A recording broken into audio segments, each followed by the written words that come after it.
ആലപ്പുഴയിലെ ലോക്സഭാ അംഗമായിരുന്ന എം ആരിഫ് കഴിഞ്ഞ ലോക്സഭാ തെരഞ്ഞെടുപ്പിൽ 2021 ലോക്സഭാ തെരഞ്ഞെടുപ്പിൽ ദയനീയമായി കെ.സി. വേണുഗോപാലിനോട് പരാജയപ്പെട്ടു. എന്നാൽ പരാജയം സ്വാഭാവികമായിരുന്നു. അത് സംഭവിക്കുമെന്ന് CPIM-നും അറിയാമായിരുന്നു. എന്നാൽ മൂന്നാം സ്ഥാനത്തേക്ക് പല മേഖലകളിലും ദയനീയമായി തള്ളപ്പെടും എന്ന് അവരാരും വിചാരിച്ചതുപോലുമില്ല. അപ്രതീക്ഷിതമായി ശോഭാ സുരേന്ദ്രൻ പല മേഖലയിലും കുതിച്ചു കയറിയത് CPIM-നെ അസ്വസ്ഥരാക്കുന്നുണ്ട്. പ്രത്യേകിച്ചും ജില്ലാ സെക്രട്ടറിയായ M. നാസറിൻ്റെ നോമിനിയായ എം ആരിഫും അതുപോലെ സലാമും ഒക്കെ ഇപ്പോൾ G. സുധാകരൻ്റെ ഏറ്റവും വലിയ പൊതുശത്രുക്കളായി രാഷ്ട്രീയത്തിൽ മാറിക്കഴിഞ്ഞിരിക്കുകയാണ്. നമുക്കറിയാം നാസർ ജില്ലാ സെക്രട്ടറി ആയതിനു ശേഷം G. സുധാകരനെ അവഹേളിക്കാവുന്നതിൻ്റെ പരമാവധി അവഹേളിച്ചു. ഒരു രീതിയിലും ജില്ലാ സമ്മേളനത്തിലോ അല്ലെങ്കിൽ ഏരിയ കമ്മിറ്റിയിലോ ഒന്നും പങ്കെടുപ്പിക്കാതിരിക്കാൻ നാസർ പരമാവധി ശ്രമിച്ചു. ഒടുവിൽ MA ബേബി പോളിറ്റ് ബ്യൂറോ അംഗമായി അദ്ദേഹത്തിന് വന്ന് സന്ദർശിക്കാൻ ചെന്നപ്പോൾ ഇളിഭ്യനായ നാസർ കൈ കൊടുക്കുന്ന സീൻ കേരള രാഷ്ട്രീയത്തിൽ വലിയ ചർച്ചയായ വിഷയമാണ്. ഏതായാലും നാസറിനെ പോലുള്ളവരെ പുകച്ച് പുറത്തിയടിക്കാൻ തന്നെയാണ് G. സുധാകരൻ ഒരുമ്പെട്ടിരിക്കുന്നത്. പണ്ട് തപാൽ വോട്ടുകൾ പൊട്ടിച്ച് തിരുത്തി കുറിച്ചതുമായി ബന്ധപ്പെട്ട G. സുധാകരൻ്റെ പരാമർശം വലിയ കോളിളക്കമാണ് കേരള രാഷ്ട്രീയത്തിൽ ഉണ്ടാക്കിയത്. അതിനെക്കുറിച്ച് UDF കൺവീനറായ അടൂർ പ്രകാശ് പറഞ്ഞത് അദ്ദേഹത്തിൻ്റെ സത്യസന്ധത കൊണ്ടാണ് പറയുന്നത്. പലരും ഇതൊന്നും പറയാറ് പോലുമില്ല.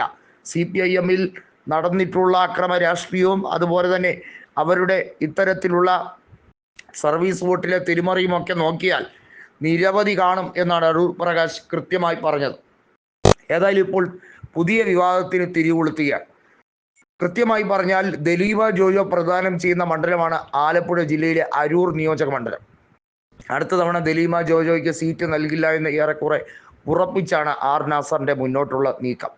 അതായത് തൻ്റെ നോമിനിയായ എം ആരിഫിന് വീണ്ടും അരൂർ സീറ്റ് തിരികെ നൽകാൻ വേണ്ടിയുള്ള നീക്കമാണ്. ആലപ്പുഴയിൽ മത്സരിച്ച് തോറ്റതിനാൽ അരൂരിൽ MLA ആയിട്ടെങ്കിലും ഇരിക്കട്ടെ, പിണറായി അധികാരത്തിൽ വന്നാൽ മന്ത്രിയാകാമല്ലോ എന്നുള്ള രീതിയിലേക്കാണ് പോകുന്നത്. നാസറിനെ സംബന്ധിച്ചിടത്തോളം മന്ത്രിയാകാനൊന്നുമില്ല. കാരണം അദ്ദേഹത്തിന് ജനകീയതയില്ല എന്ന് അദ്ദേഹത്തിന് തന്നെ കൃത്യമായി അറിയാം.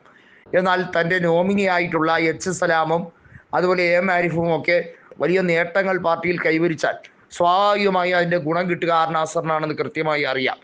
ഏതായാലും G. സുധാകരൻ അതിന് എല്ലാ രീതിയിലും തടയിടുകയാണ്. പാർട്ടിയുടെ റൂള് ചിലർക്കൊന്നും ബാധകമല്ല എന്നാണ് ഇപ്പോൾ മനസ്സിലാക്കുന്നത്. പലർക്കും ഇളവും അതുപോലെ തന്നെ ആനുകൂല്യങ്ങളും കൂടുതലായി നൽകുന്നു. അതൊന്നും ശരിയായ കീഴ്വഴക്കമല്ല എന്ന് തുറന്നടിക്കുകയാണ്. ദലീമ ജോജോയെ MLA ആക്കിയത് ഒരു പ്രത്യേക സാഹചര്യത്തിലാണ് എന്നാണ് നാസർ പറയുന്നത്. എന്നാൽ മണ്ഡലത്തിൽ വികസന പ്രവർത്തനങ്ങൾ നടത്താൻ ശ്രമിക്കുന്ന ദലീമയെ അങ്ങനെ പുകച്ച് പുറത്തിയാടിക്കാനാണ് നീക്കമെങ്കിൽ അരൂരിൽ കോൺഗ്രസ് സ്ഥാനാർത്ഥിയായി ദലീമ വരും എന്നുള്ളതിന് യാതൊരു തർക്കവുമില്ല. അങ്ങനെ വന്നാൽ വലിയൊരു ഫൈറ്റ് നടക്കും. KR ഗൗരിയമ്മയോട് മത്സരിച്ച് 2006-ലാണ് എം ആരിഫ് മണ്ഡലം തിരിച്ചു പിടിക്കുന്നത്.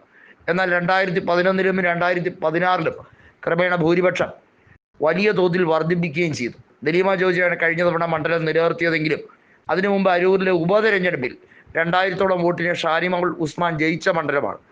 ദലീമ ജോജോ കോൺഗ്രസിലേക്ക് പോയാൽ തീർച്ചയായും അവർക്ക് തന്നെയായിരിക്കും നറുക്ക് വീഴുക.